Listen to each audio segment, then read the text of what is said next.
Good morning friends, welcome to the prelims booster session. तो पहला topic हमारा है आज का टेली लॉ प्रोग्राम।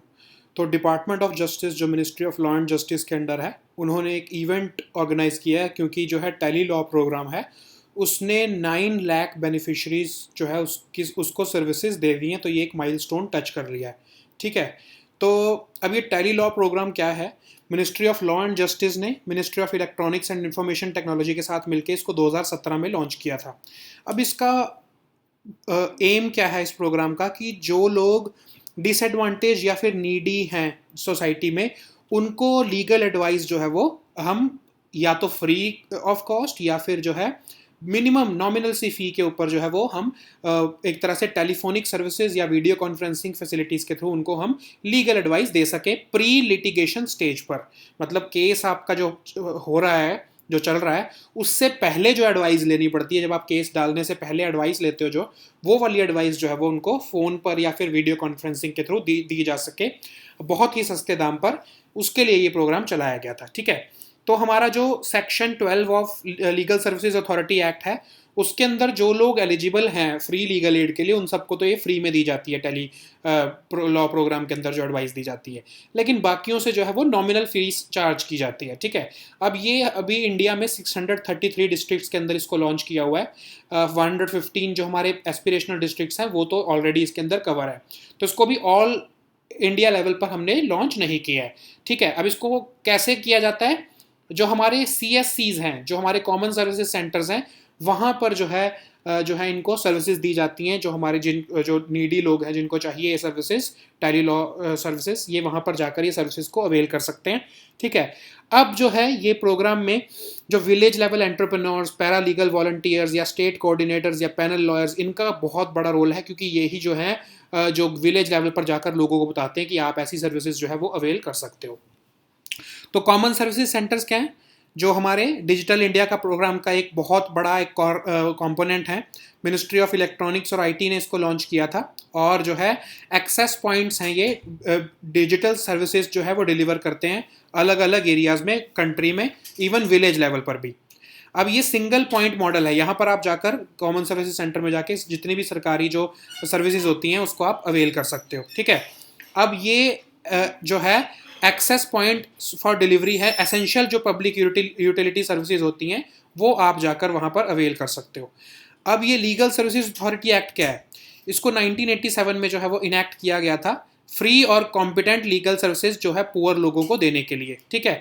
फिर इसी के ऊपर जो है नालसा भी बनाया गया था, नेशनल लीगल सर्विसेज अथॉरिटी, जो कि स्टेट लेवल पर, डिस्ट्रिक्ट लेवल पर, तालुका लेवल पर जो है वो ये फ्री लीगल सर्विसेज जो है वो देते हैं। ठीक है। अब जो ST कम्युनिटी के लोग हैं, SC कम्युनिटी के लोग हैं, विमेन हैं, चाइल्ड हैं, विक्टिम ऑफ ह्यूमन ट्रैफिकिंग है, या अलग अलग जो लोग हैं जो डिसएडवांटेजियस पोजीशन पर है सोसाइटी में, उनको सर्विसेज, फ्री लीगल सर्विसेज देने के लिए इसको बनाया गया था। ठीक है। अब कुछ कॉन्स्टिट्यूशनल प्रोविजंस भी हैं हमारे, जैसे हमारा आर्टिकल 39A है कॉन्स्टिट्यूशन का। ये कहता है कि फ्री लीगल एड देनी चाहिए। जो लोग जो है अफोर्ड नहीं कर सकते उनको फ्री लीगल एड देने का प्रोविजन इसमें रखा गया है। ठीक है। फिर आर्टिकल 14 और 22 का 1 है जो वो भी यही बोलता है, ठीक है, कि इक्वालिटी बिफोर लॉ है और जो है लीगल सिस्टम जो है वो इक्वल अपॉर्चुनिटी उसको सबको देनी चाहिए। तो इसी के ही बेसिस पर जो है हमने जो हमारा ये टेली लॉ प्रोग्राम इसको चलाया हुआ है। ठीक है। So now let us see this topic in English. Tele law program. So Department of Justice has recently commemorated the milestone of reaching more than 9 lakh beneficiaries under the Tele Law program. Okay, so what is this Tele Law program? It is a program of Ministry of Law and Justice. It was launched in collaboration with Ministry of Electronics and Information Technology. It was launched in 2017 and it aims to connect lawyers to all those litigants who need pre-litigation legal advice. Okay, so just before you file a case in the court of law, you need litigation advice or you need legal advice, so you can take that legal advice through this Tele Law program. Okay, so lawyers are connected through phone or video conferencing facilities to these litigants, and they can seek legal advice either free of cost or for a nominal fee structure. Okay, so this legal advice is basically given to all those people who are at a disadvantage or needy section of society, and this program is available or operational in almost 633 districts, and this program is implemented by the CSCs. So CSCs are Common Services Centers, which is an initiative of Ministry of Electronics and IT, and they provide essential public utility services at one point center, or these or through these common services centers, and all digital all government services can be availed at these centers through digital mode. Okay, so Legal Services Authority Act, so it was enacted in 1987. It aims to give free and competent legal services to the poor. So, and on that basis, we also constituted a National Legal Service Authority and other legal services institutions at the state, district, and taluka level. So, certain sections of society, they are given free legal aid, so that they do not have to spend a lot of money on such for legal advice, and these legal services connect these people to our judiciary, or our legal sector. Okay, so constitutional provisions are also there. Article 39 of the constitution says that that the state has an obligation. So Article 39A is a directive principles of state policy. So this says that the state has an obligation to provide free legal aid to suitable people who find it unaffordable to avail such legal services.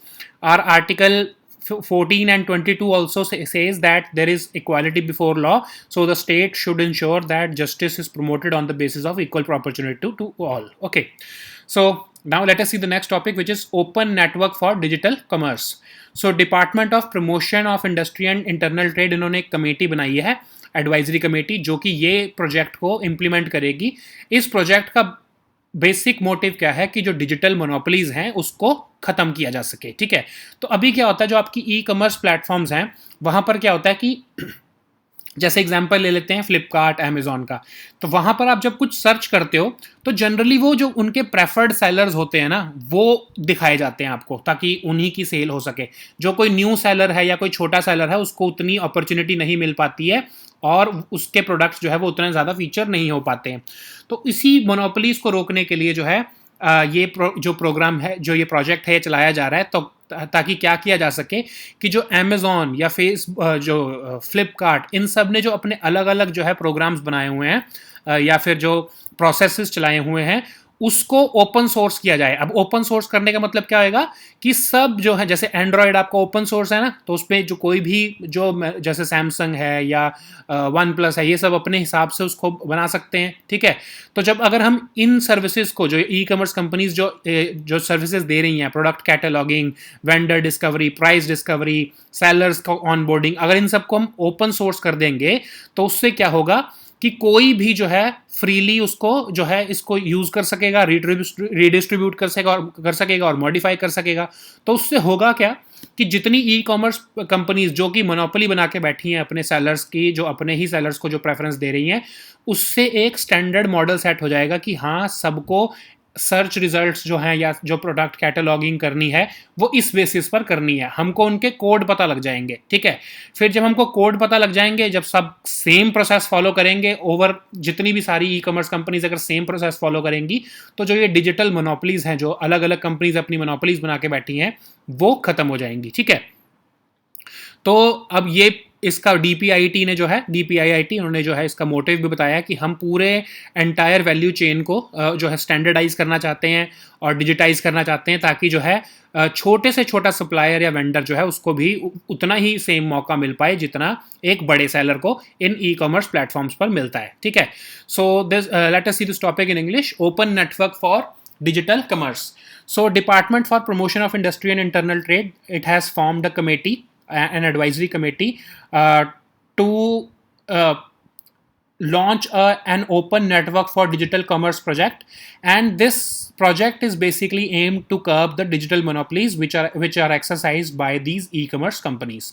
So what is happening currently is, you may have seen that Amazon or Flipkart or any of these e-commerce platforms, they use specialized product cataloging and search results, so that the consumers only get to see the top retailers or top sellers only, and they manipulate these search results and sellers, so that only preferred sellers can sell their products on these e-commerce platforms.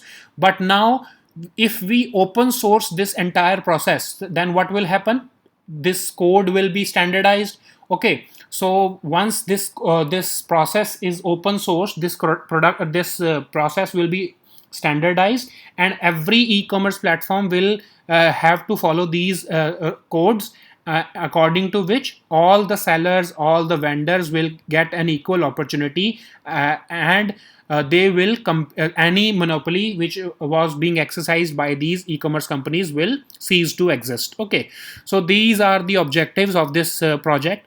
That the DPIIT has mentioned that they want to digitize the entire value chain, and they want to standardize operations, so that all the suppliers, all the vendors will get an equal chance to sell their products and list their products on such e-commerce platforms. So now let us see the next topic, which is section 43D subsection 5 of UAPA. So what is UAPA? Unlawful Activities Prevention Act. Okay, we have already discussed about it multiple times. So ये एक section जो है section 43D5 जो है, ये UAPA का जो है, अभी आपने देखा होगा कि जो स्टैन स्वामी जिनकी डेथ हुई है उनके ऊपर ये लगाया गया था, तो ये सेक्शन इसलिए न्यूज़ में चल रहा है.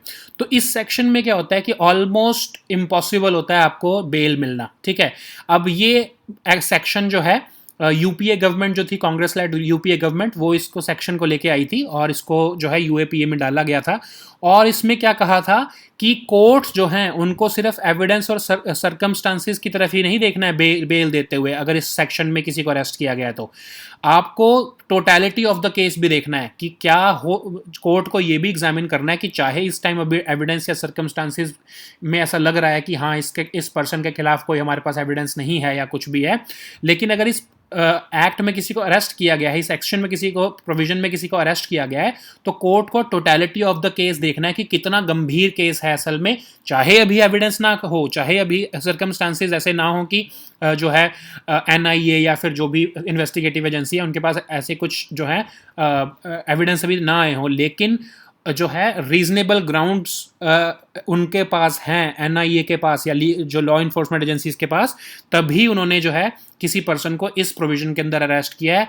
तो उन जो कोर्ट्स हैं उनको टोटलिटी ऑफ द केस देखना है और उनको सीरियसनेस देखनी है कि किस सीरियसनेस के ऊपर किसी पर्सन को इसमें अरेस्ट किया गया है.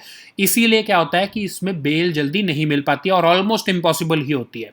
ठीक है, क्योंकि टोटलिटी ऑफ द केस देखते हैं. अगर मैं किसी के ऊपर किसी पर्सन के ऊपर मैं टेररिज्म का ये कोई प्रोविजन लगा दूं कि this person is causing terrorism in India और it wants to approve the government of India, तो और इस सेक्शन के अंदर मैं उसको अरेस्ट करता हूं, तो कोर्ट्स ये नहीं देखेंगे कि चाहे मेरे पास अभी एविडेंस नहीं है, लेकिन वो देखेंगे कि असल में चार्जेस क्या हैं और क्या ये पॉसिबल है कि सच में ये इस लेवल के ग्रेव एक साजिश रच रहा था ये person.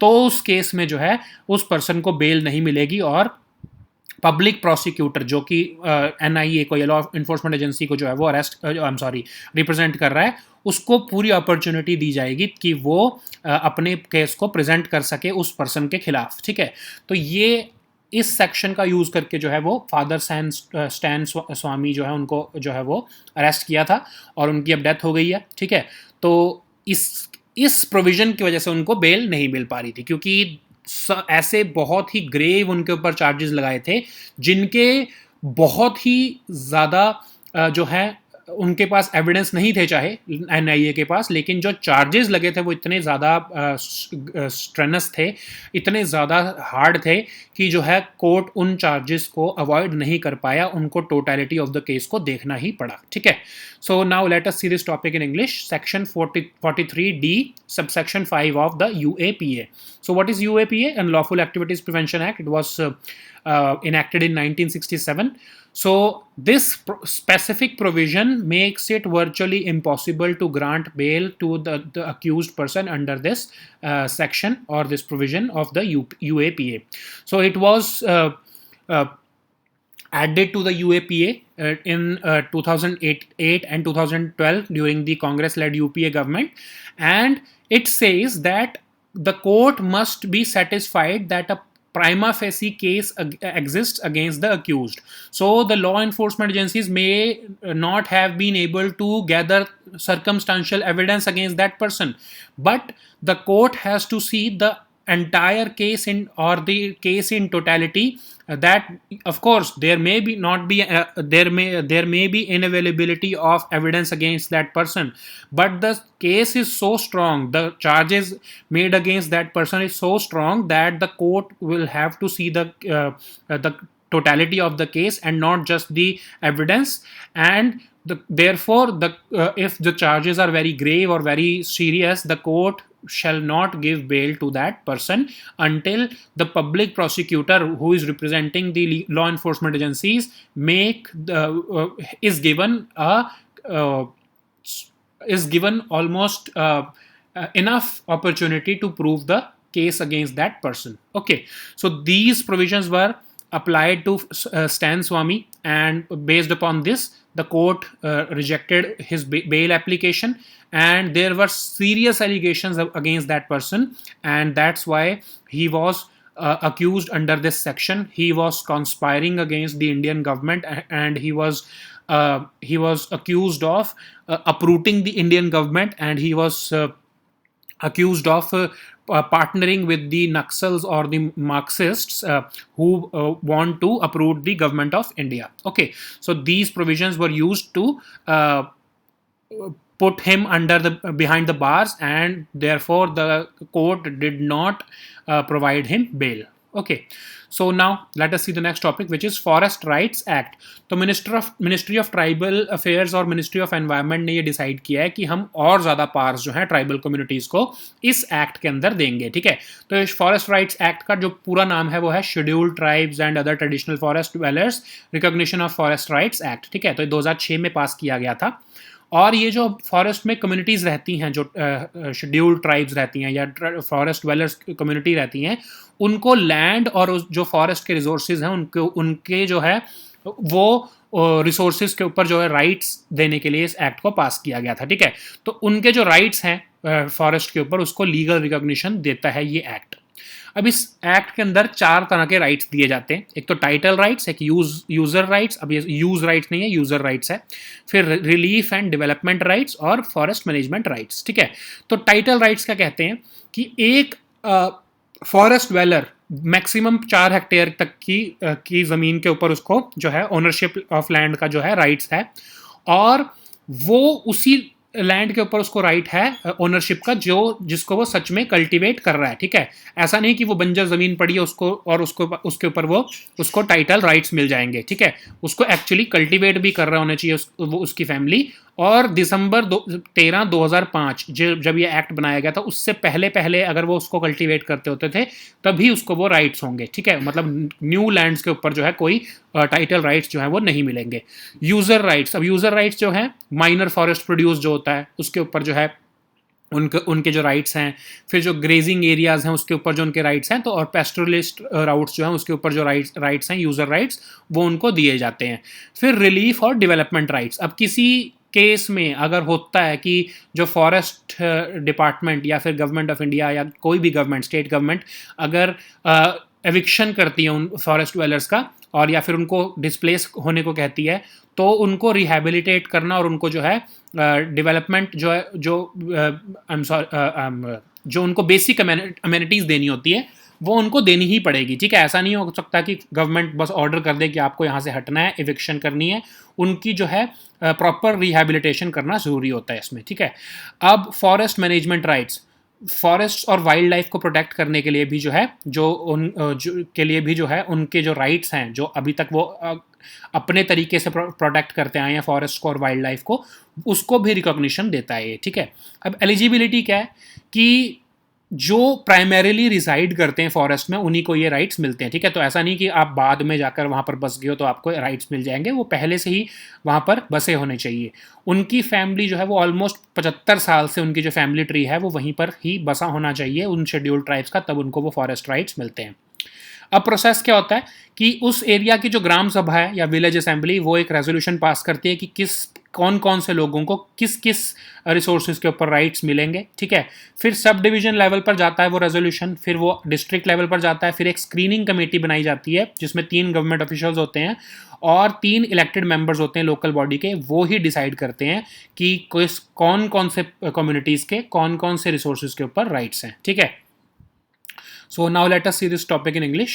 Forest Rights Act. So Ministry of Tribal Affairs and Ministry of Environment, they have jointly decided that they will be giving more powers to tribal communities so that forest resources can be effectively managed. So this Forest Rights Act, the name of this Forest Rights Act is this Scheduled Tribes and Other Traditional Forest Dwellers Act. And this is known as the Forest Rights Act. So this act basically aims to grant legal recognition to the rights of traditional forest dwelling communities which are residing in the forest from the past many years. Okay, so this act was passed in December 2006, and there are 4 rights which are accorded to these people who are living in the forests.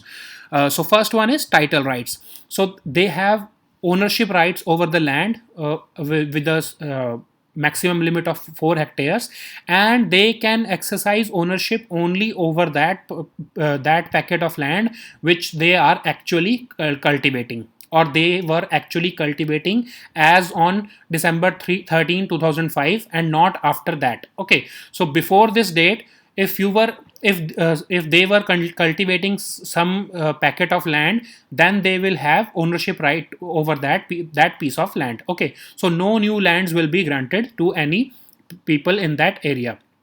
The second one is user rights. So I've written use rights, it's not use rights, it's user rights. So they will have user rights over minor forest produce, grazing areas and pastoralist routes. So they have been using the resources of the forest, so they will have these user rights over the resources of the forest.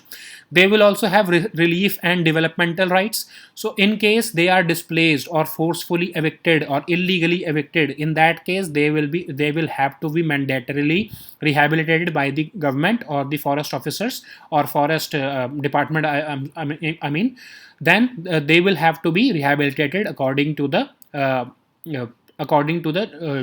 to justified provisions. Okay, so there is also forest management rights. So as these communities were managing the forest produce and the forest and wildlife, they will continue to have such management rights in case of protecting the forests and wildlife. So the eligibility of this act is that those people who were primarily residing in the forest since the last 75 years, or their families have been residing in that area for the last 75 years, only those communities or people will be entitled to such rights under the Forest Act. Okay, so how these rights are recognized? So Gram Sabha in that area or the village assembly passes a resolution recommending whose rights will be protected upon which sources. Okay, so that resolution goes to the subdivision level or the taluka level, and later on district level.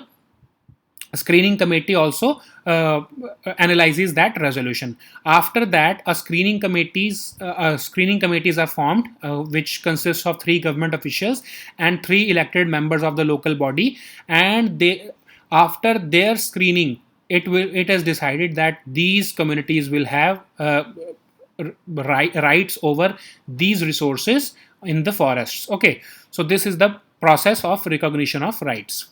So now let us see the next topic, which is Section 66A of the IT Act. तो supreme court ने अभी जो है section 66A जो है information technology act 2000 का, उसको जब उन्होंने 2015 में नल एंड वॉइड डिक्लेयर कर दिया था, लेकिन अब देखा है कि बहुत सी लॉ इन्फोर्समेंट एजेंसीज, बहुत सारी स्टेट्स की जो हैं वो अभी भी लोगों को इसके अंदर पनिश कर रही हैं, ठीक है। तो जो सुप्रीम कोर्ट ने सेंटर से जवाब मांगा है कि ऐसा कैसे हो सकता है कि हमने 2015 में तो इस प्रोविजन को हटा ही दिया है, तो अभी तक आप कैसे जो है वो ये कुछ स्टेट्स जो हैं खासकर वो कैसे अभी तक जो है लोगों को इसके अंदर जो है वो सज़ा दे रही हैं, ठीक है। अब ये सेक्शन 66A क्या कहता था IT एक्ट का, अब इसमें पुलिस वाले जो होते हैं उनको जो है डिस्क्रिशनरी पावर मिल जाती है कि वो अगर उनको कुछ लग रहा है कि किसी पर्सन ने डिजिटल फॉर्मेट में किसी मोबाइल फ़ोन के थ्रू, कंप्यूटर के थ्रू या टैबलेट के थ्रू किसी को कोई ऑफेंसिव या मेनेसिंग मैसेज भेजा है जिससे अनोयंस क्रिएट हो सकती है, इनकन्वीनियंस क्रिएट हो सकती है, तो उस पर्सन को अरेस्ट कर लिया जाता था अंडर दिस एक्ट। तो Shreya Singhal versus union of India की जो जजमेंट थी 2015 की, उसके अंदर सुप्रीम कोर्ट ने इसको स्ट्रक डाउन कर दिया था और कहा था कि बहुत ही वेग प्रोविजंस हैं, इसके जो शब्द यूज़ किए गए हैं वो बहुत ही आर्बिट्ररी हैं, ठीक है। अब इसको क्यों हटाया था सुप्रीम कोर्ट ने? सुप्रीम कोर्ट ने कहा कि बहुत ओपन एंडेड शब्दों का इस्तेमाल किया गया। अब पुलिस वालों को क्या लगता है कि कौन सी चीज़ ऑफेंसिव है, वो तो उनकी खुद की डिस्क्रिप्शन के ऊपर डिपेंड करता है। अब कुछ ऐसी चीज़ें हैं जो आपको ऑफेंसिव लगती हैं, मुझे नहीं लगती, ठीक है, तो इसको कौन डिफाइन करेगा? फिर जो है किसको अनॉयंस हो रही है, आपको कोई चीज़ मुझे अनॉय कर सकती है और हो सकता है वो आपको अनॉय ना करे, ठीक है। तो इसके अंदर भी जो है सुप्रीम कोर्ट ने बोला कि ये कौन डिसाइड करेगा, क्योंकि की अनॉयंस जो है वो क्रिएट की जा रही है, ठीक है। तो क्योंकि इस एक्ट में जो है बहुत ही वेग टर्म्स यूज़ की हुई थी, तो बहुत वाइड पावर्स आ जाती थी पुलिस वालों के पास और ये इसका मिसयूज़ होता था, तो इसलिए इसको स्ट्रक डाउन कर दिया था सुप्रीम कोर्ट ने। Okay, so now let us see this topic in English. Section 66A of the IT Act. So Supreme Court has expressed shock over the state of affairs as several state law enforcement agencies are continuing to impose or use the section 66A of the IT Act. Okay, so now Supreme Court has sought the response from the central government as to how these states are using the section 66A of the IT Act, which was repealed or which was struck down by the court in 2015. So this section 66A of the IT Act was giving powers to the police in terms of some amount of discretion as to how these policemen could construe as something offensive or menacing. Okay, so what this section was saying, that if a policeman or the police force believes that any message which was sent through a digital device to another digital device was offensive or had the potential to cause annoyance or inconvenience in public, then the police can arrest that person or the originator of that message, and it could fetch him of a maximum of 3 years in jail. So in 2015, in Shreya Singhal versus Union of India case, the Supreme Court struck it down and said that these terminologies, offensive and menacing, was too arbitrary and it was too open-ended and vague, and therefore it was giving arbitrary powers to the police force as to decide what was offensive and what was menacing and what was causing annoyance and what was inconvenienced for the general public. Okay, so all these nebulous terminologies which were being used by the police force and the law enforcement agencies to arrest people, the Supreme Court said that they were arbitrary, they were abstract terminologies, so that's why this section was particularly misused by the governments and their law enforcement agencies to curb the freedom of speech that our constitution provides to all its citizens. Okay, so now let us see the next topic, which is discrete auroras. तो UAE का जो hope spacecraft गया है Mars पर, उसने वहाँ पर जो है डिस्क्रीट ऑरोरास की फोटोज़ खींच के जो है वो भेजी हैं, ठीक है, कैप्चर करी हैं। तो डिस्क्रीट ऑरोरास क्या होते हैं कि हमारे जो अभी अर्थ है, हमारे ऑरोरास कहाँ पे आते हैं? सिर्फ नॉर्थ पोल पे और साउथ पोल पे, लेकिन जो मार्स है उसमें अलग अलग जगह पर, उसके प्लैनेट के सरफेस के ऊपर बहुत सारी जगहों पर देखने को ये ऑरोरास मिलते हैं। ऑरोरास क्या होते हैं? जो अजीब अजीब सी, जो आपको बहुत ही सुंदर लाइट्स देखने को मिलती हैं नॉर्थ पोल और साउथ पोल पर, ठीक है, अलग अलग कलर की होती हैं, कई बार वो ग्रीन कलर की होती हैं, कई बार ब्लू कलर की होती हैं, कई बार मल्टी कलर भी हो सकती हैं। तो ये लाइट्स जो है वो रेड प्लैनेट जो मार्स है वहाँ पर नाइट स्काई में देखने को मिल रही हैं, डिस्क्रीट ऑरोरास, ठीक है। हमारे अर्थ पे ऑरोरास कैसे डेवलप होती हैं? जो सन है, सन का सरफेस जो है वो चार्ज पार्टिकल्स जो है वो एमिट करता है, और वैसे वो बहुत हार्मफुल होते हैं, और उससे हमारी जो जियोमैग्नेटिक फील्ड है हमारे अर्थ का जो, वो हमको प्रोटेक्ट करता है। लेकिन नॉर्थ और साउथ पोल्स पर जो ये चार्ज पार्टिकल्स हैं, जब ये वहाँ पर जब जाते हैं तो ये अलग अलग तरह की लाइट्स जो है वो एमिट करते हैं, और हमारे को हाई लैटिट्यूड रीजन में ही जो है ये देखने को मिलती हैं ये लाइट्स। आप इसके इमेजेस देखना, बहुत सुंदर होती हैं, ठीक है। तो जो नॉर्थ वाले रीजन है, नॉर्थ पोल वाले रीजन में इसको हम ऑरोरा बोरियालिस बोलते हैं या नदर्न लाइट्स बोलते हैं। साउथ में इसको हम बोलते हैं, साउथ सदर्न पोल वाले एरिया में, ऑरोरा ऑस्ट्रेलिस या फिर सदर्न लाइट्स, ठीक है। अब मार्स से हमारा वाला जो अर्थ का जो है, और हमारे अर्थ की जो ऑरोरा है और जो मार्स की जो ऑरोरा है, वो कैसे डिफरेंट है। अब हमारा अर्थ जो है उसका जो मैग्नेटिक फील्ड है वो बहुत स्ट्रांग है, क्योंकि जो हमारा इंटीरियर ऑफ द प्लैनेट है वो, उसके अंदर जो मोल्टन आयरन है वो कूल हो चुका है, ठीक है। तो हमारा स्ट्रांग मैग्नेटिक फील्ड है। लेकिन मार्स का भी जो है, जो मैग्नेटिक फील्ड है वो एग्जिस्ट करता है बहुत टाइम से, लेकिन और वो मैग्नेटिज्म उसके अंदर भी है, लेकिन वो है सरफेस के ऊपर, ठीक है। तो सरफेस के ऊपर होने की वजह से क्या है कि वो बहुत ही अनइवनली डिस्ट्रीब्यूटेड है। हमारा वाला तो जो है वो एक तरह से कोर के अंदर ही है, ठीक है, कोर के आसपास ही है, ठीक है, इंटीरियर ऑफ द प्लैनेट में है। और वो जो है मैग्नेटिक फील्ड होने की वजह से क्या होता है कि हमारे जो नदर्न एरिया और नदर्न पोल और सिर्फ सदर्न पोल, साउथ पोल तक ही जो है वो ये, और जो चार्ज पार्टिकल्स जो है वो पहुंच पाते हैं और जो है लाइट्स को एमिट कर पाते हैं। लेकिन मार्स में जो है ये मैग्नेटिज्म अनइवनली डिस्ट्रीब्यूटेड है। उसकी वजह से क्या होता है कि जो सोलर विंड्स आती हैं वो मार्स के अलग अलग एरियाज में फैल जाती हैं, ठीक है, और जो ये चार्ज पार्टिकल्स ये अलग अलग एरिया में फैल जाते हैं। उससे क्या होता है कि हर अलग अलग जगह पर ये ऑरोरास देखने को मिलते हैं, और सिर्फ नॉर्थ और साउथ पोल पे ही नहीं, हर जगह पर ये देखने को मिलते हैं, ठीक है। तो ये और ज़्यादा जो है वो एटमॉस्फेयर में उनके देखने को मिलता है हमको, ठीक है। तो ये इसी की फ़ोटोज़ जो है वो यूएई के होप स्पेसक्राफ्ट ने अभी भेजी हैं। So now let us see this topic in English. Discrete auroras. So UAE's Hope spacecraft, which was launched, which is orbiting Mars since February 2021, it has captured images of atmospheric lights in the red planet's night sky. Now these lights are known as discrete auroras. So on Earth we have auroras only in northern and southern, north and south poles. Discrete auroras on Mars are seen all around the planet at the night time. So what causes aurora on Earth? So charged particles which are ejected from the sun's surface, they reach the Earth's atmosphere, and they are actually harmful. So our geomagnetic field of the Earth protects us from these particles, and these particles reach north and south poles, and the particles which are emitted from the solar winds.